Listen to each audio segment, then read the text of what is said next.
Hello everyone, in today's video we're going to take a look at calculating some partial derivatives.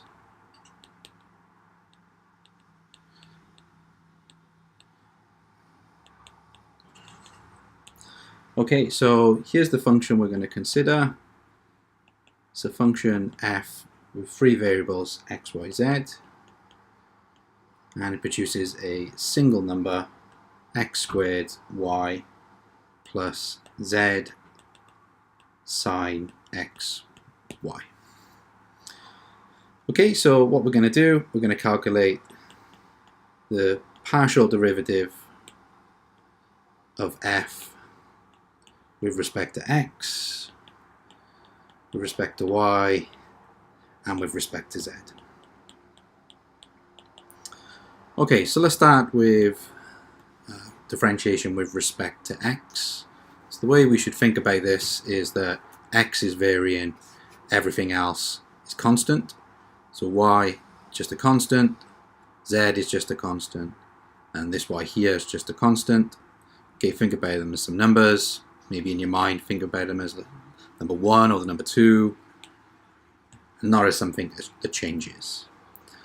Okay, so if I differentiate the first term with respect to x, so y just stays where it is, it's just a number.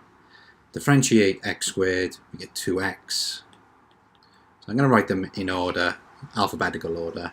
We get 2xy. How about the next term? Okay, the constant the constant z just stays where it is. Sine differentiates to cos. Whatever's in that bracket stays in the bracket. And we don't have just an x, we have x times y. So if we differentiate whatever's in this bracket with respect to x, we get y. So we need to multiply through by this. I'm going to put that at the front. Okay, so there you go. That is your derivative of f with respect to x. Next, differentiate with respect to y. So in this case, these variables, only y is changing. So this x is, think about it as a constant, the z is going to stay as constant, and this x here is a constant. So start with the first term. So x squared is just some number, y is changing, differentiate with respect to y, we just get the number in front, just x squared. The second term, well, the z at the front is going to stay where it is, it's just a constant. Sine is going to differentiate to cos, whatever's in the bracket stays in the bracket.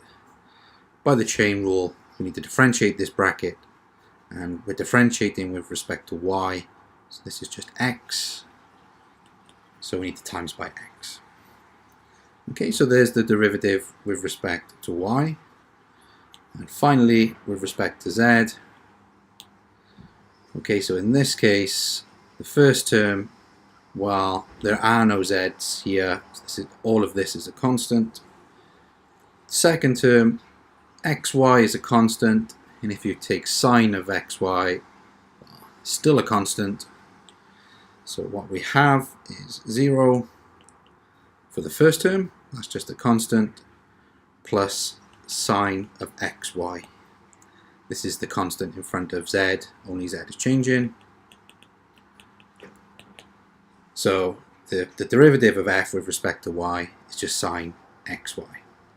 So there you go, there's our first example of doing some partial differentiation.